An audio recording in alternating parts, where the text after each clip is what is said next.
Welcome to the show. I'm Russ Fritz. And I'm Nathan Johns. Take a ride with us while we're switching grooves. What's up, Russ? What's going on, buddy?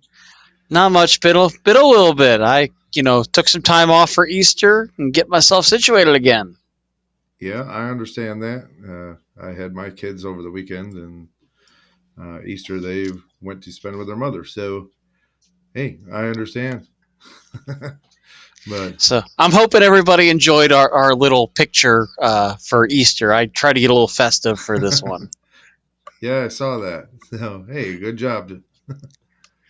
I had to get creative because there's not a whole lot of Easter themed racing posts out there, so I had to figure out something for us. Man, I tell you, there's actually quite a bit to cover tonight in dirt. I mean, there's just as much in NASCAR just because I forgot to do an episode last week. That's all right. I'll let you take care of your dirt stuff first. I know you've got some stories you got to update. Oh man, so I'll get to it. So Shark Racing is taking a high stakes gamble, and they have hired Ashton Torgerson to drive the car now. Oh, what happened to what's his name? Cale Thomas was let go after 3 races. So really? That was awfully fast. So we got news that everything about Shark Racing season is changing. 18-year-old Ashton Torgerson just dropped the bombshell himself on social media that he's taking the wheel of the legendary number 1A sprint car starting this weekend. That's crazy. But here's what the post didn't say, Nathan. Uh-oh. This might actually be the shortest audition in Central PA history. According, basically going to Cale Thomas, only get to 3 races. So here's the deal. Ashton Torgerson is scheduled for 3 nights as of right now to prove everything. So this could get interesting. Cale Thomas got the same thing. I wonder if Ashton Torgerson is going to do any better. All right, Nathan. So let's read between the lines here. When Torgerson says 3 nights of racing in Pennsylvania, but Shark Racing hasn't even made it a single official post yet. That tells me that Bobby Allen is actually keeping this seat wide open. And here's the brutal schedule. Here's the brutal schedule awaiting the teenager. Friday night, Williams Grove, where legends are made and rookies actually get humbled. Saturday night, they go to Port Royal for $15,000 a win against the best in the business. And Sunday, they actually go to Baps, and that is where the cushion eats unprepared drivers alive. So it'll be interesting to see. From what I hear out of that, I hear 3 wrecked race cars right there. That's what I hear.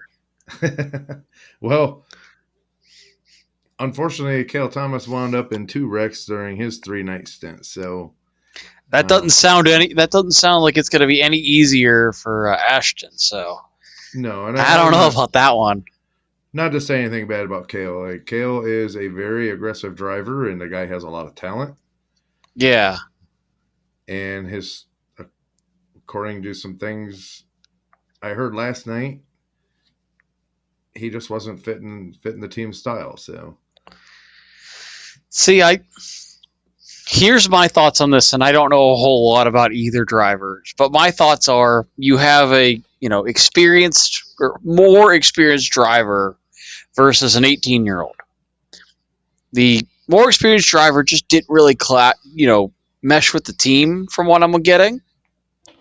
So they went with somebody younger who's less experienced and probably not likely to mesh with the team any better because they're going to be fixing equipment. I'm really curious how this is going to play out. Because it sounds like it's more of a step backwards than a step forwards at least in my eyes as a fan. I was watching an episode of the Chaz. Now we all know who Chaz is, and he called Jacob Allen last night on the phone, and Jacob didn't pick up. So Jacob called him back, and everybody in the comments was just going crazy that, like I said on the show the other night, basically it wasn't really a chance. It was a trap door. They gave him 3 races and pulled the rug out from under him. That's what it sounds like. And how do I put this? It's like, Jacob was saying that Kale, excuse me. I'm thinking of NASCAR here, but Jacob was saying that Kale didn't fit. He tore up too much stuff. He was too hard. He was driving too fast. Blah blah blah blah blah. It's like, well, how in the hell do you expect to win races if the guy's not on the gas pedal? It seems like the team is looking more for a guy that's going to take it easy, not tear up equipment, and just ride it out and finish wherever he can finish at. And Kale is not that kind of driver. I watched him all year last year here in Ohio in the Kaiser 23. And Kale is a, win it or wreck it kind of guy. And I'm not saying that's a bad thing. He has a lot of talent, but he's very aggressive. So they knew that going into it, if you ask me. I mean, did they not check out, last season? Did they not do their research on Kale? If it wasn't the kind of guy they wanted, then they shouldn't have hired him. But now Jacob was a little pissy about how Kale, wrecked 2 cars in 3 nights. And, to me, it just seems like all they want is someone to come in, write it out, collect the money. And honestly, and I even posted this in Chaz's chat comments, that it seems like all they want to do is use that team to feed the 1S team of Logan Schuchart. Whatever money they can bring in, it'll help feed that team. And here's the kicker. Kale didn't come with a lot of money, but they did offer to pay for what they tore up. But rather than letting them do that, they just fired him. But the big kicker that's a little shady. The big kicker is Torgerson comes with money. So, and you be the judge there. That's just. I don't know if I want to get involved with being the judge on that one, because I feel like I'll just, have the opinion all wrong. But, I mean, to each their own. But to keep going, Kale lasted just 3 races in the ride, and that's the pressure cooker that Torgerson is actually walking into. So is Torget a midget phenomenon or a sprint car project? Now, Nathan, make no mistake, this kid can drive. But there's actually a canyon between his resume and what Shark Racing actually needs. I was going to say, I don't know if they could build a bridge for that one. Well, the 3 good things that I have are he's got 3 Extreme Outlaw Midget wins, 2023, a near Chili Bowl transfer, 8th in the Saturday B-Main, and Keith Kuhn's developed talent and Kuhn's financial backing. Reality check, only 23 career 410 starts. His best finish is 7th in the NARC at Southern Oregon, and 0 laps at any Central Pennsylvania racetrack, including half miles. I was going to say those tracks alone, as from what I've understood from hearing other drivers' input on them, they're a completely different breed of racing. So this should be interesting. Well, he's made high limit features, but Central Pennsylvania is actually a different beast. Yeah, it's completely different than anything else in the world, or in the United States at least. And you know that because you're from Pennsylvania. I will tell you right now, if you go from east to west in Pennsylvania and back and forth, there are 2 different sides to the state. You've got the Western Pennsylvania sprint car guys, hey Justin, and hey basically, Alex. Ohio in general, and then you've got the PA posse territory, which is central and eastern PA. Those are completely different animals compared from, say Lernerville to Port Royal and Williams Grove. Though I know people who will go from Lernerville to Port Royal and look completely different between the two because they're a completely different breed of tracks. I mean, Lincoln Well, is not, something you want to mess with. Williams Grove has been, legend to be eating people alive. Port Royal is definitely a faster track.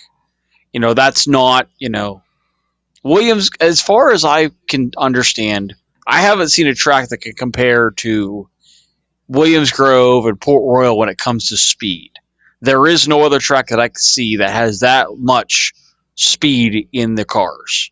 well, and Lincoln itself actually races like a big track, so Yeah, it's going it's to be very interesting. deceiving.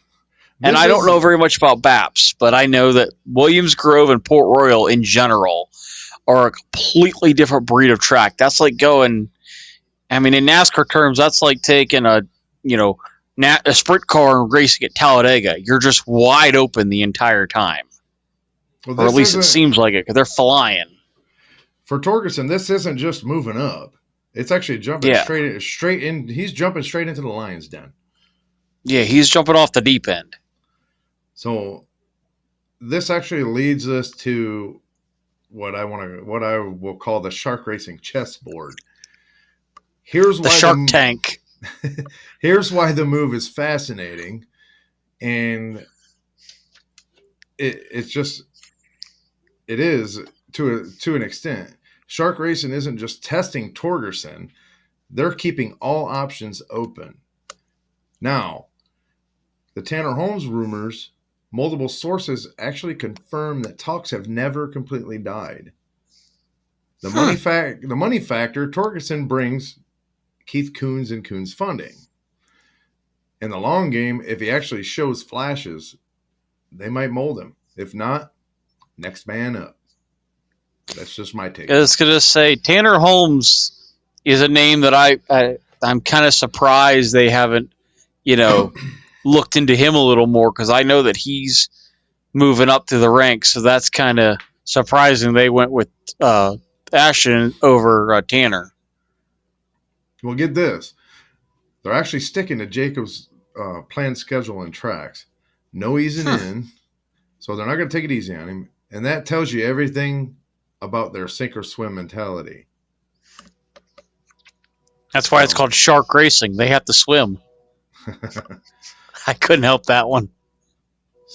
this weekend is definitely one that will actually define a career for Torgerson. I mean, So better bring your floaties. let's break down what the success is actually supposed to look like for the weekend. You know, Williams Grove on Friday. The realistic goal, well, qualify for the feature. Success, finish on the lead lap. A miracle, crack the top 15. So that's what you're gonna be shooting for at Williams Grove. Now Port Royal is actually 15,000 to win Saturday. The realistic goal in that, don't wreck. Success, just make the show. And the miracle, earn passing points. I was gonna So say that sounds like honestly, do the unthinkable is finishing top five. I can't see him. I can see him making the feature, but I don't think he's gonna run. On maybe the lead lap, but I can't see him finishing in a great finishing position to any of those because those tracks are definitely a shock to your system going from midgets to big tracks like this.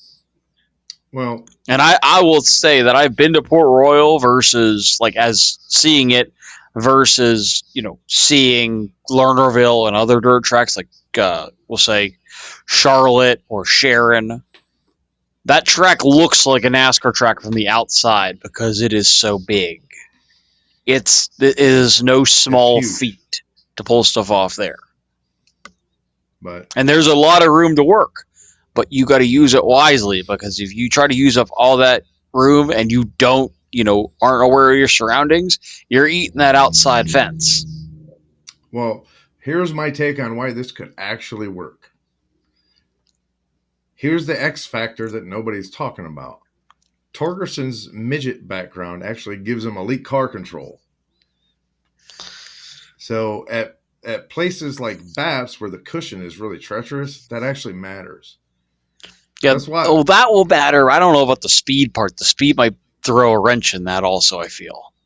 Well, let's watch how he handles entry speed into turn one at the Grove, the lateral slide through Port Royal's middle groove, and the throttle control at BAP's slick surface. Okay. So all we're going to do is tune in and find out. Yes. If he adapts quick, though, the gamble could actually pay off huge. So I don't know. But race fans, it's time to settle this. Is Shark Racing actually rushing Torgerson's development? And can he outperform Cale Thomas's 3-race stint? And who really belongs in the car long term? So it's crazy. We'll find out. But I'm curious to see what everybody says in the comments. It could get kind of heated. I don't know. It was very heated on the Chaz last night. I'll tell you. While Jacob was talking in circles, actually saying that,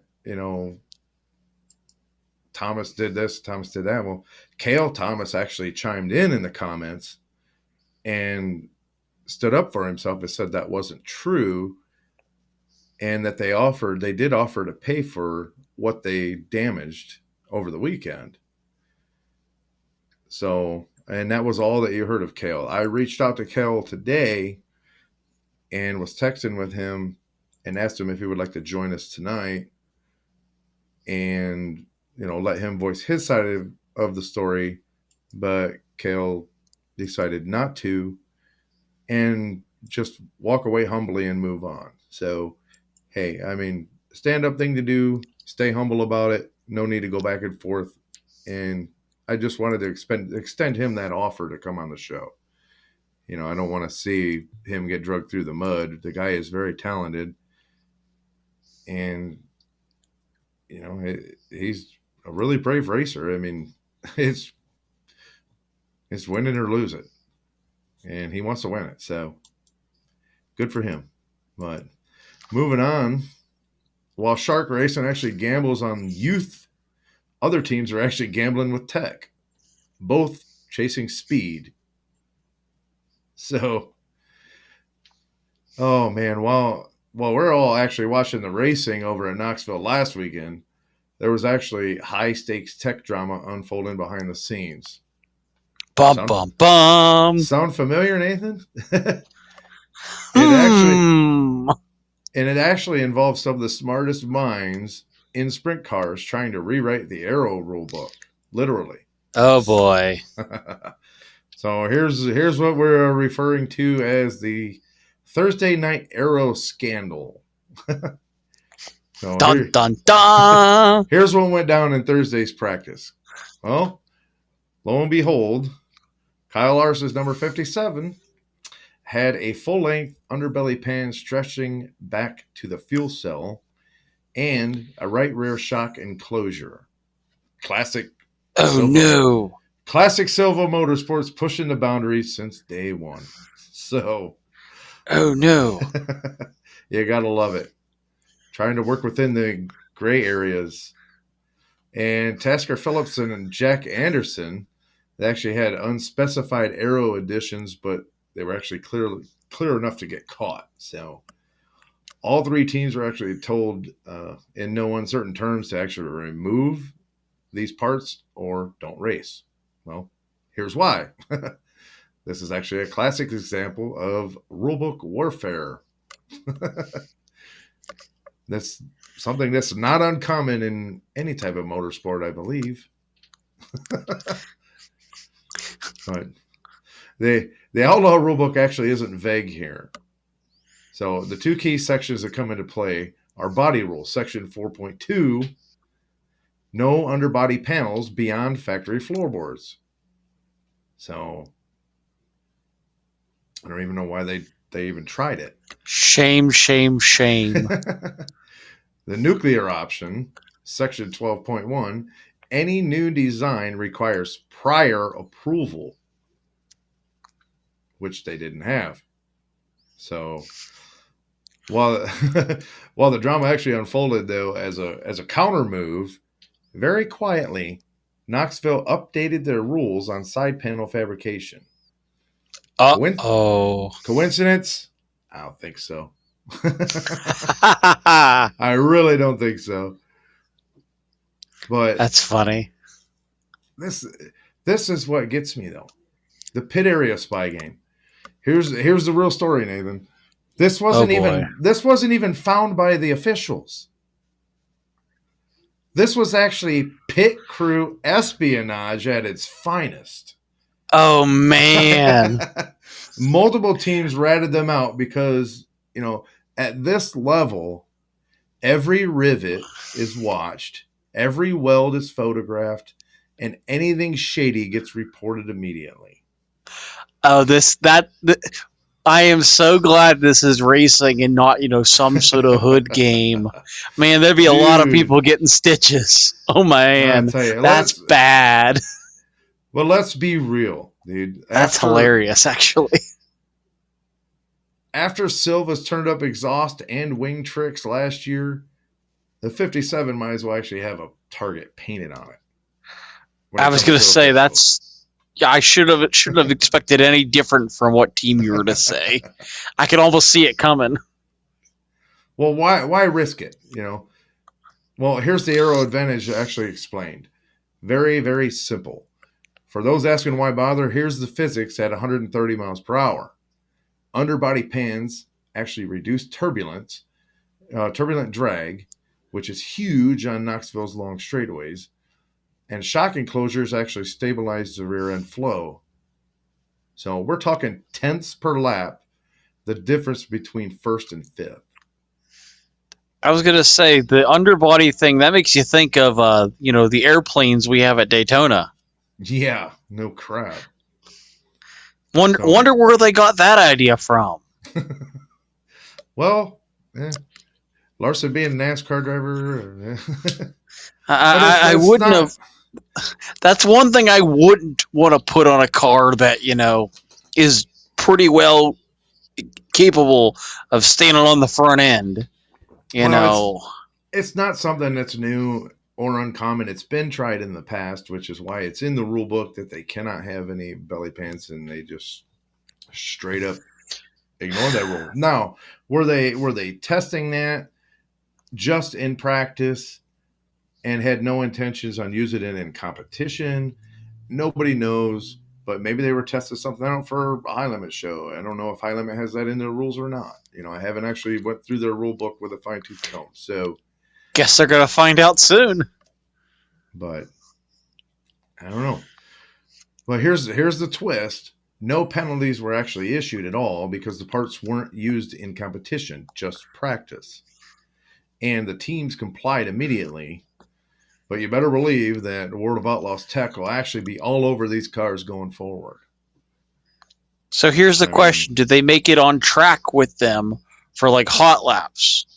Or did they only have them, in the pits for it? It was strictly for the Thursday night practice session. So I guess that doesn't answer the question. Did they actually go on track with them? Yes. To get some sort of data? Okay, so they got some sort of data out of that before somebody said something. Exactly. That's going to be a big, bonus for them. So it's going to put a lot of people at disadvantage because whatever information they got out of that, they now have. We'll find out what happens next, I guess. I mean, yep. If you can get away with something like that to get some data for potentially another series or another track that will allow it, I mean, whatever. Or even find out, will this work and how can we modify it to get even more to where it's not catchable. So, but for me to finish up, I mean, fans, it's your turn. Let me know in the comments below. Was it cheating or innovation? And did they have intentions on going on the track during racing or strictly to just collect data during practice? So let us know in the comments below. But I'll tell you what, um, one thing's certain to close this out. One thing is certain in the war between rulebooks and race shops, the battle lines were actually just redrawn at Knoxville. That's crazy. Just my take, man. But this has been a wild penalty week, apparently, cross dirt and NASCAR. Wow, it has been one heck of a year when it comes to the sprint car. I see this. But I'll pass it to you for NASCAR, man. What do you got going on over there? Well, I never got a chance to do an episode last week, so we're going to do a recap of The Rock. And I will tell you firsthand, I was very impressed with the way The Rock raced. The Truck Series race was actually pretty decent, in my opinion. Trucks were definitely getting a little sideways. Over the course of the weekend from Trucks to Xfinity, the track definitely seemed like it widened up a little bit. So I was kind of, excited to see how that works. I'd like to see, because they just did the repave, I'd like to see one more year of Trucks and Xfinity on Easter weekend before I get into talks of maybe adding Cup Series. But for now, I think it's a good weekend to have just the Truck Series and the Xfinity Series there before we go into adding the Cup, because I think the Cup Series will be too good at the track and the racing will be absolutely garbage. But Tyler Ankrum actually won the Truck Series race, snapping, I believe it was a 134 race winless streak. His last win was at Kentucky, which I'm pretty sure they don't race at anymore. So that just shows you how long that streak has actually been. So, I mean, the racing was pretty good. I was a little disappointed with the camera angles. And, well, of course it is Fox, and the fact that they announced that Tyler Ankrum won the race as he's coming down the backstretch on the cooldown lap. Now, maybe it's just me. A lot of people were pissed off about that, man. I saw a lot. Yeah. Maybe it's just me, but maybe this should be a sign that we don't do remote broadcasts. Maybe actually, forget the saving money of, transporting them to the track. Maybe actually make it your broadcast better by having them there. I mean, maybe it's just me, but, I feel like that was probably the worst broadcast I've ever seen when it came to the commentating, because they were almost always a whole 30 seconds off. Like, they'd see the thing on camera, and then 30 seconds later, they'd be commentating on it. So maybe this should be a sign that they should actually have drivers at the track, or have the commentators at the track, rather than just screwing around and letting them sit in Charlotte for these races. I mean, I agree there. But Tyler Ankrum won the Truck Series race. Now we get on to the Xfinity Series race. Now, this is where some crazy drama started before we even get to the Xfinity race. In qualifying, Connor Zilisch gets the pole, but gets a flat tire on pit road. Oh, so now he has to start dead last after starting on the pole. And what was even crazier to me is the track record was broken by like 75% of the field. Like the first, I think it was 24 drivers, all broke the original track record, which was insane to me to think about. We also had Casey Kane making his return. He was the last winner in the current, series at Rockingham in the Truck Series. So, I mean, his race was kind of shaky. He had a good start, but then, lap 4 almost wadded the thing up. Might have been the best save I've ever seen for a first time back in a car. It was pretty impressive. I mean, he's a sprint car driver, so, kind of has that nature of being really quick-handed. So that was kind of cool to see Kane back. There was a little bit of controversy I want to address here, and I didn't see this part of the controversy, but I saw the incident on track. I want to address the Catherine Legg and William Sawalich, fiasco. Yes, I understand Catherine Legg was in the way, but there's been reports that she's been getting all kinds of hate mail, death threats, the whole 9 yards. Yeah, I saw that. I do not condone that by any means. No. There is a very fine line between telling somebody that they're in the way and taking it to that level I do not condone that. I'm guarantee Russ does not condone that. I will be the first to tell you that I thought she came down the track in front of Williams to watch, and he really didn't have anywhere to go. But there is no reason for fans to be calling for death threats and writing, hatred towards Catherine Legg. She is a There's world class driver, but at the same time, she's also very, very inexperienced in NASCAR, which William Sawalich really isn't any more experienced than her. In fact, he's probably less experienced. But I will say that it is very uncalled for that it had to get do, to that level for it to be addressed. do I So I no go ahead. do I agree that they are rushing her along a little too fast? Absolutely. Does she belong on the track with Cup Series guys? No. Well, Maybe not even the Xfinity Series right now. But there's no reason, just like in 2001 with Sterling Marlin and Dale Earnhardt passing away at Daytona, there's no reason for death threats and emails and nasty comments like they're making. You have the right to voice your opinion, but try to be a little humble about it. I mean, don't threaten yeah. the person's life, and don't threaten their family. I mean, I saw that they were even threatening her family, and it's I absolutely do have a funny that ridiculous. came out of this also that makes you wonder how many of these couch warriors actually are registering what they're doing.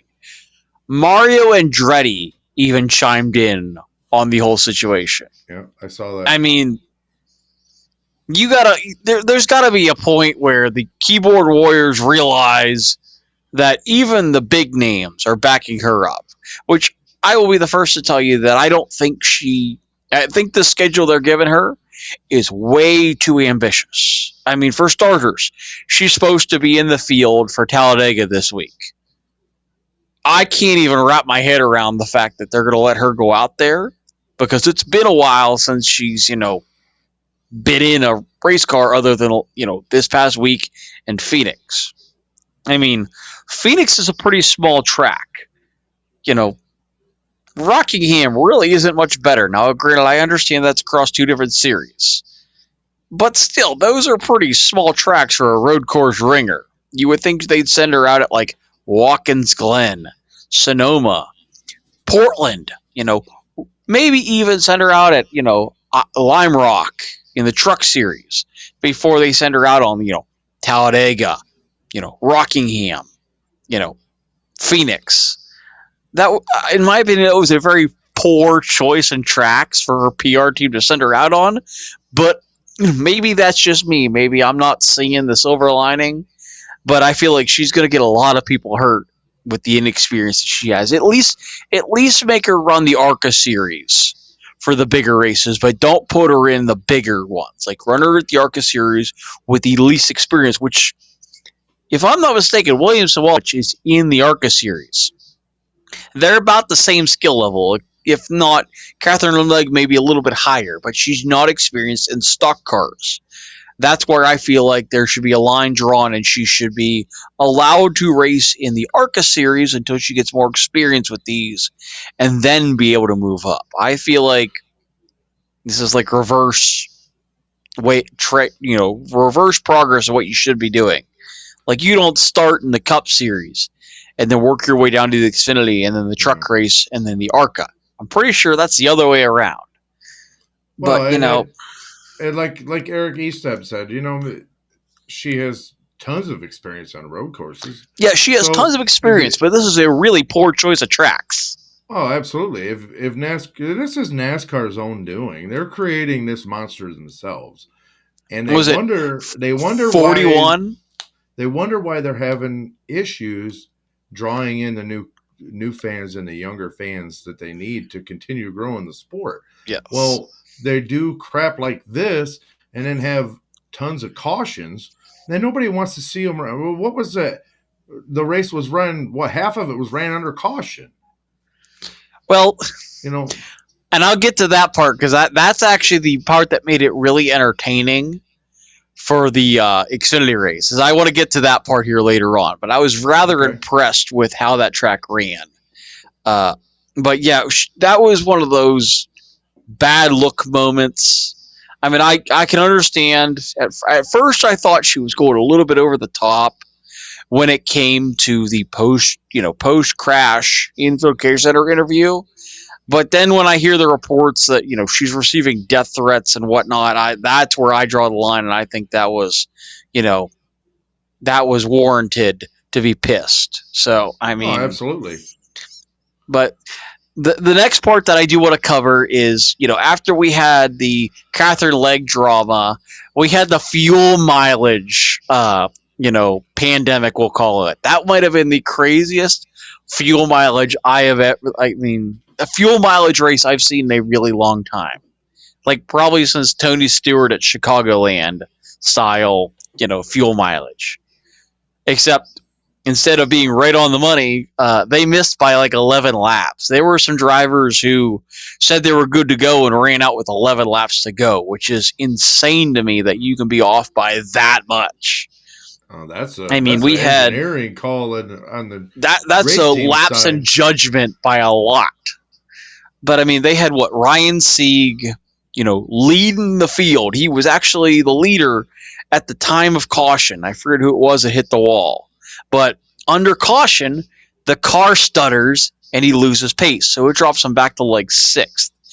On the ensuing restart, there's, 4 or 5 cars in front of the field that just don't go. I think the first 3 went, and the outside second row stalled, and it just wadded the field up before they even got to turn 1. So we got another issue with, fuel. The ensuing restart, we go down to, get 1 lap in, and we get to turn 1, and the 41 car slows before we can even get to the start finish line. They're splitting them left and right. And we get down to the corner, and Connor Zilich he sailed it off in there, gets himself sideways, and somehow manages to get probably the save of the year. We're talking Formula Drift style, power slide the entire way around Rockingham. Manages to end up clipping the 41, and ends up having them wadded up on the backstretch again. And all of this going on, Jesse Love is like mid-pack. I mean, he pitted for fuel, and he somehow manages to work his way back up to 6th, which I will say he was the class of the day, and we'll understand why here shortly. But starts 6th and puts on what I would call a textbook bump and run. We're talking, Jeff Gordon and Rusty Wallace at 2002 Bristol style bump and run. I mean, that might have been the greatest, recreation you can think of. Gets the Sammy Smith, bump and run, he's gone. So, race finishes, Jesse Loves is your, unofficial winner until we get to Tech. And from what I understand, there was something wrong with the truck trailing arms and the suspension. I forget what it was, some sort of suspension saddle where they weren't in contact. So they disqualified Love, giving Sammy Smith his win. So after the whole Martinsville fiasco, he finally gets a win, which I think it's his 2nd or 3rd career win, which is kind of impressive. But, RCR, appeals the penalty. And apparently, they still didn't win. Now, I'm not going to justify the what they did, but I do wonder if it could have happened when the car, came out of gear and went all the way down the track, because the back end, definitely skirted off the ground. And you definitely saw the sparks coming off the ground when he came to the start-finish line, because he was way down by the grass when he came across the start-finish line. So I was kind of surprised he went that low to, finish that race. Well, here's my opinion. Get rid of this crappy car, and well, rules like that was the you won't have Xfinity to race. worry That's what about. drives me. That's what drives me nuts. That's the Xfinity race. They have the old car. No, I'm talking the car of the early 2000s and late 90s. That's the car I'm talking about. The old Twisted Sister. I don't know. I like the skew. The skew on it was weird. And that was the other problem with coming up with the transaxle rather than just leaving the old fashioned rear end in the car, because they have all these adjustments that are available on the car, but they're not allowed to use them. So why even have this part be something like those that? parts are not on the Xfinity cars. They don't have the transaxle on the Xfinity cars. Oh yeah, that's just a regular that. transmission. We're talking Xfinity, but I'm talking Xfinity. Yeah, they don't have those in the Cup series or in the Xfinity series. Yeah, I'm sorry. I was so confused. But yeah, but I like, honestly, and I'm going to be really honest, I kind of wish the Cup series would use the Xfinity series cars. Like, I really wish they would. I love them. I mean, the Xfinity series produces way better races week in and week out. That's what the Gen 6 car is.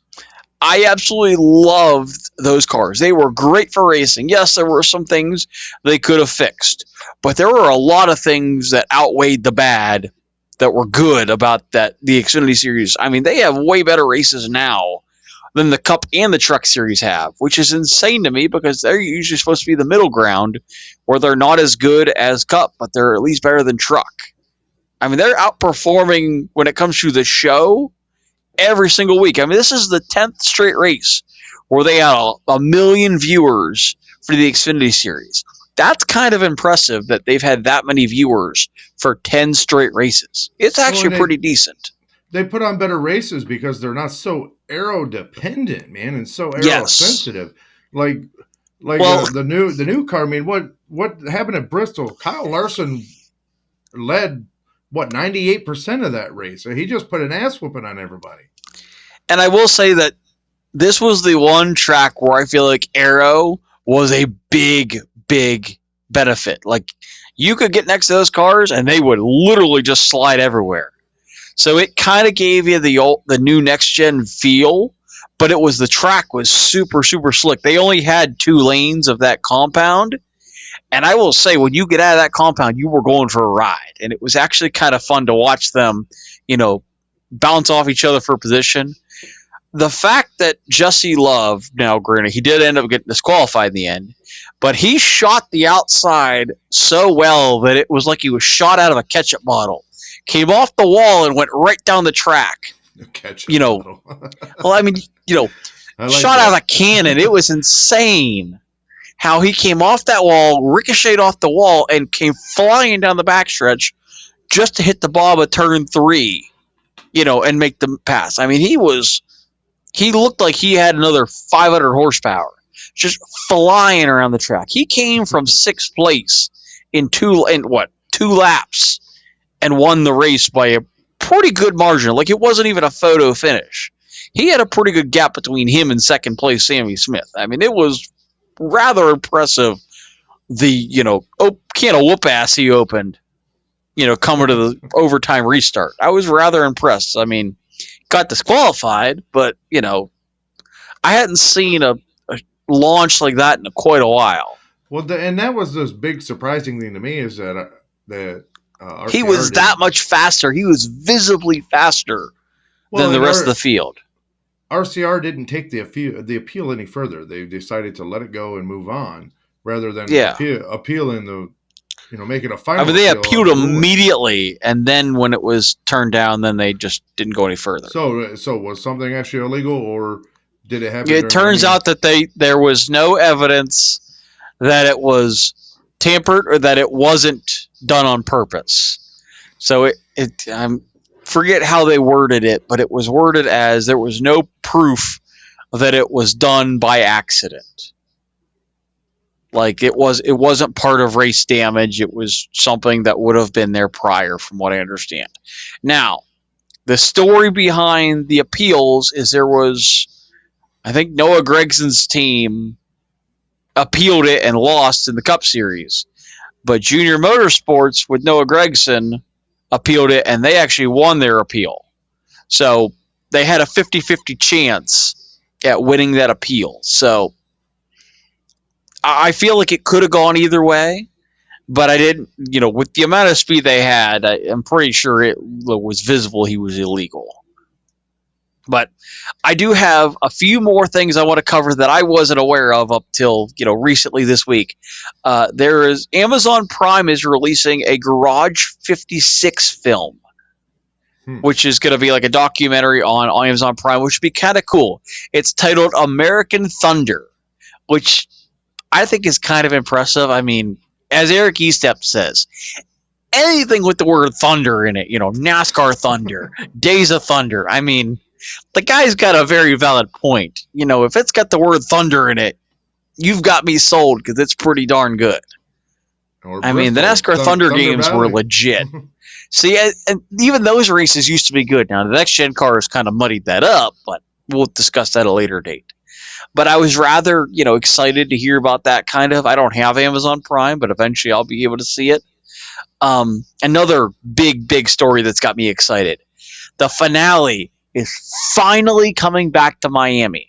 And the only reason I'm excited about that is because I cannot stand Phoenix Championship Weekend because it just stinks. 1 year. Now, it's only back for 1 year, and then they're going to start the rotation of going to different tracks. So now I'm kind of curious where they're going to go in 2027 for the championship because I really don't want it to be Phoenix. I'd like them to wait till at least 2029, maybe 30. Give us a few good years of other tracks before we go back to the horrendous crap show.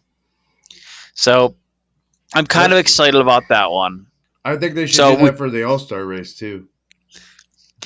Well, yeah, we're gonna get to that in a second because that was my next point on my list was we dealt with the good, we're dealing with the bad currently with the stuff that's about to come up, and then we're gonna deal with the ugly.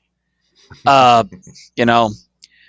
guess NASCAR thought it was a great idea to rather than just throw a phantom caution, they're not gonna give it a name. It's now called the promoter caution. So basically, the promoter for North Wilkesboro can throw a caution essentially whenever he wants between lap 200 and I think it was 220. So you have a 20-lap window for Bruton Smith to essentially push the button and say, we're having a caution right now. Why don't you just call it a debris caution? Or better yet, call it a phantom caution. Throw a piece of hot dog wrapper on the track and actually make it worth something rather than we're going to get a caution. We'll just call it what it really was back in the Jimmy Johnson days. It was a Hendrick caution. I mean, phantom caution, phantom debris caution, promoter caution. They're all the same theory. And what makes it even worse is they're going to have a caution, for stage 1, a caution for stage 2, and then they're going to have a phantom caution somewhere in there with 50 to go, I think it was. 30 or 50 to go. That's still not very much of a shootout. If you're in the top 5. That caution, from what I understand, the promoter's caution has to come out before lap 200. See, even then, it's a 250 lap race. You get 50 laps. Even if you throw it at lap 199. You're going to have 40-some laps left. That's really going to do anything. They got rid of this option tire.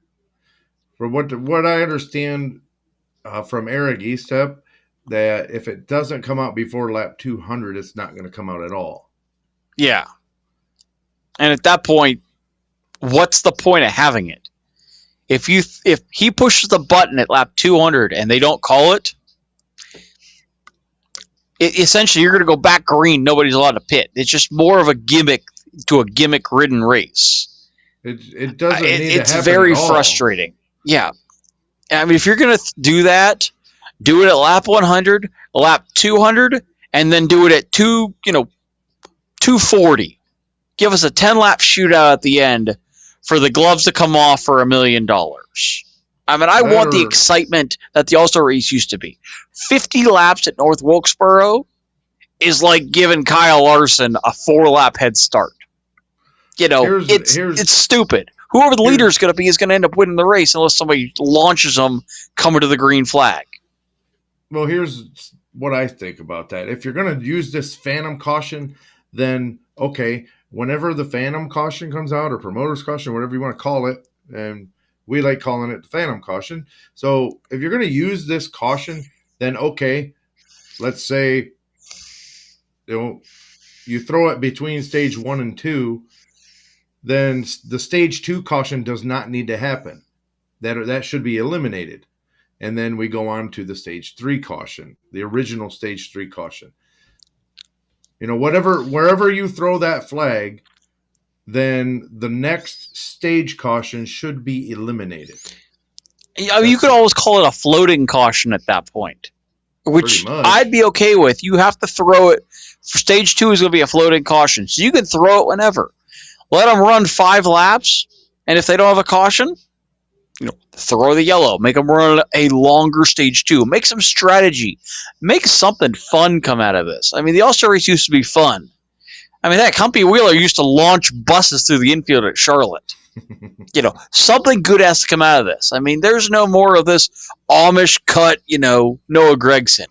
Give me something good for the All-Star race, or just don't have an All-Star race, in my opinion, anymore. I mean, I'm sick and tired of the All-Star race just being a snooze fest. That used to be the most exciting time of year as a fan, to go to the All-Star race. Now you can't even get tickets to a race that's now a snooze fest. I mean, there's nothing really good that comes out of that race anymore. There's no, we had the drama of Ricky Stenhouse and Kyle Busch that honestly I didn't think was going to happen. It happened 5 laps into the race, and then at the very end of the race, that's when we got the drama. I wasn't expecting that. But literally, the entire middle part of the race, I could have gone and taken a nap.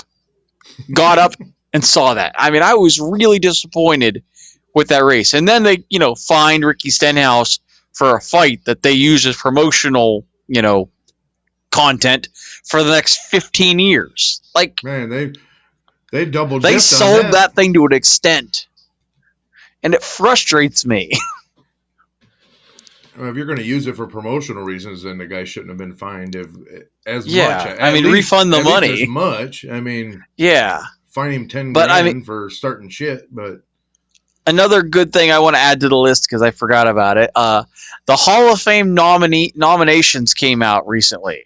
Kurt Busch and Randy LaJoy are the new nominees, which I don't know how I feel about Randy LaJoy being a new nominee.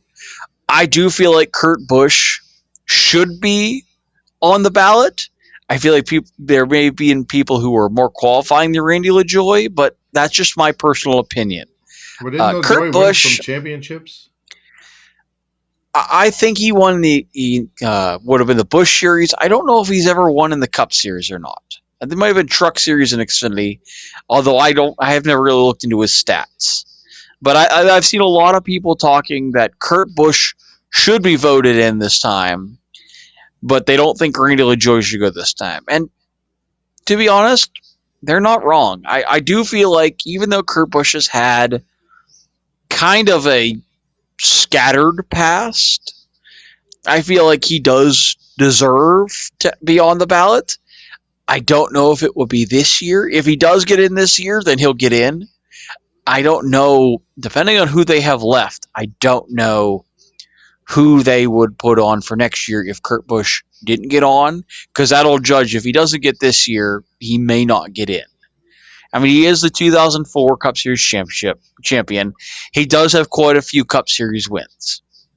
I'm not denying him of that. He also does have a past of pretty big legal issues. I mean, the constant suspensions. Just recently had a DUI, I think, last year. I am a little concerned about him, but at the same time, I'm not so sure. I feel like he should get in, but I'm still hesitant on it. And then they had, I think, Jack Elder was the engineering one they had. I think that was his name. But I don't know a whole lot about that ballot, but I feel like my picks for this year's Hall of Fame, I do feel like Kurt Busch should get voted in. And then Jack Sprague, I think was last year's edition. I feel like he should go in over Randy LaJoy. And if Kurt Busch doesn't get voted in, I still think Jack Sprague, who's a 3-time Truck Series champion, I do think he warrants a Hall of Fame, induction. Because I do feel like he's been there a while and he is a pioneer of the sport. So maybe it's just me, but I do feel like he should get in over Randy LaJoie. There is one more bizarre story that I want to cover before I get to my Dega preview. Rodney Childress and Spire split this week, which it was called a mutual agreement. I'm not so sure I agree with it. I don't know if it was really considered mutual based on the evidence I'm seeing, but maybe I'm just reading in between the lines, as it does seem a little rushed. Like it's almost like the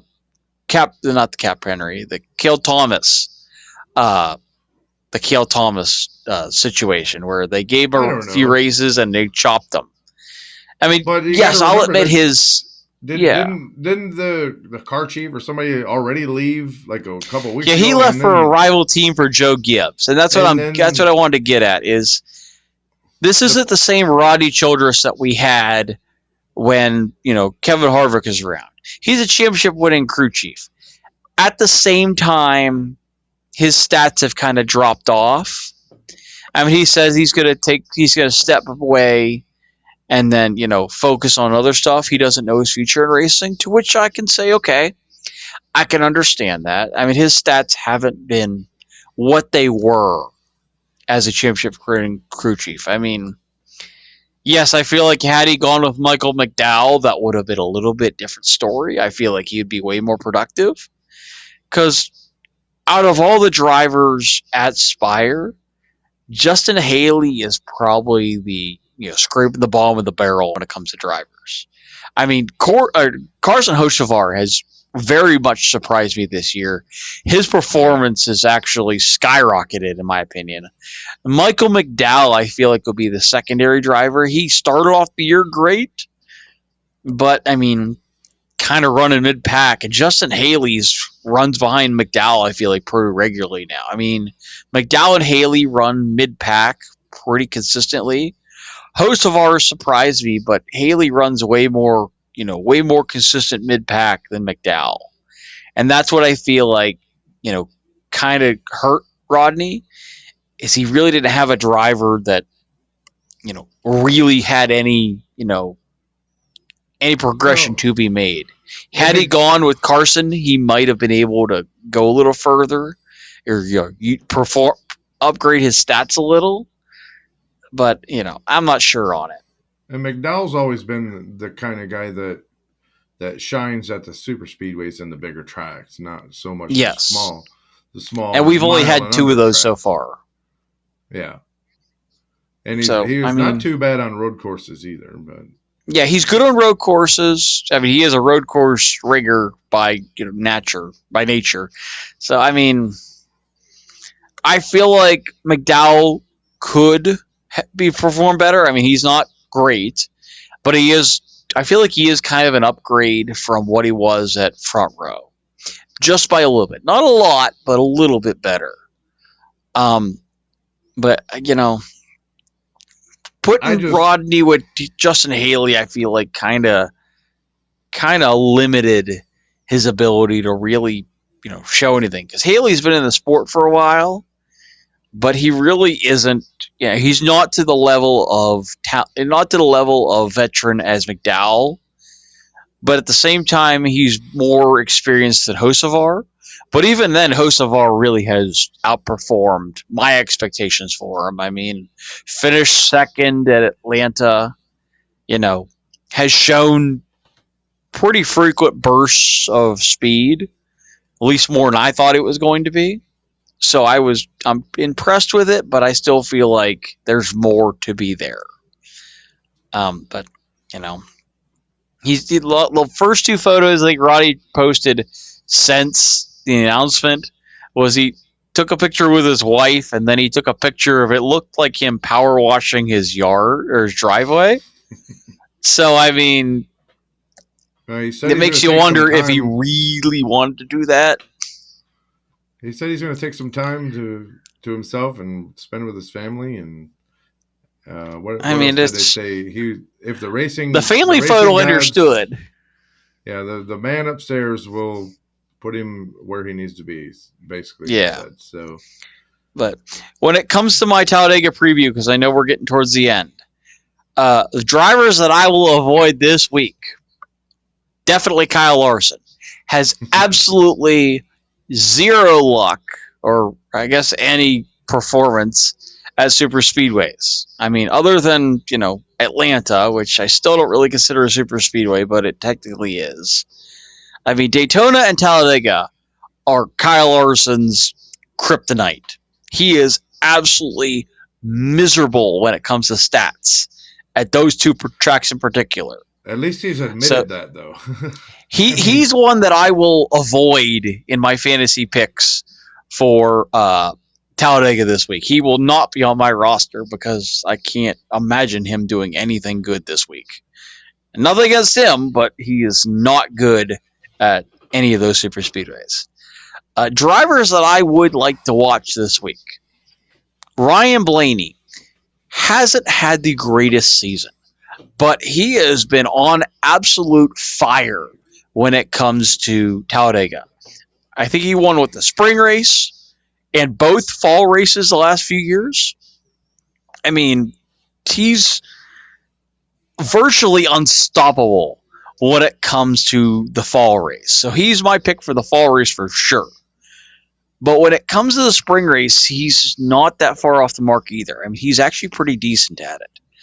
Other drivers that I want to keep an eye on, and I hate saying this because I know that I am not a big fan of his. Bubba has seemed to have really surprised me when it comes to especially Talladega. Now, granted, when it comes to those last lap moves, he's got to work on his timing because being out front on the last lap, not exactly the brightest idea because you know you're going to get freight train. You're going to know you're going to throw a Brad block and you're going to end up looking like an idiot. So I'm going to be cautious with that one, but I do think Bubba could be one to watch this week. Maybe he'll actually get his first actual Bubba Wallace win rather than just using somebody else's team and getting gifted the win. So I still have an eye on him because he has really shown bursts of performance at this particular Talladega race. So I'll give him a little bit of credit there. Other drivers that I would like to watch. Tyler Reddick got lucky last year, but he has shown pretty good speed at Talladega in the past. I feel so he's one to watch. I hate saying it, Denny Hamlin is decently good. I don't think he'll win, but he does have, my eye when it comes to his performance. He's pretty predictable with it. He's going to run up front. He usually hangs out back and then comes up front at the end. Granted, when the crash comes, nobody knows. William Byron also is one to watch. I mean, I always pick him every week, I feel. But he's performance at Talladega has gotten better. Definitely wouldn't have picked him in the past, but lately he has been, kind of floating around the top 5 at the end of those races. Somehow at the end, it gives me, puts me on edge every time. But he is one that I could see doing well. Brad, another guy that I think should not be a factor, and I hate saying it because I know he's good in the past. Brad Keselowski. His performance has been great, and he's been around at the end. But this year and lately has not been his year. I can't see Brad winning this week. I mean, he's good at Talladega, don't get me wrong. But lately, he's been kind of a dud when it comes to Talladega. I mean, he did get wrecked last year with McDowell changing lanes, but I can't feel comfortable putting Brad as one of my picks for winning the race. I can't see it happening. It's just he has not been consistent enough this year to really make me feel comfortable to say, yeah, Brad will win this race. I mean, he's got the performance at Talladega, but he also started off the year way better other years, and he's kind of a dud this year. I mean, I'm probably missing others, but yeah, those are the guys I'd like to keep an eye out for. The Ford drivers are definitely ones I would want to keep an eye on. There's a few Chevy drivers and a few Toyotas, but Ford in particular has had speed at super speedways, and they've kind of floated around the front of the pack. Although with Daytona this year, they did surprise me, so it's very possible Toyota will do the front row again.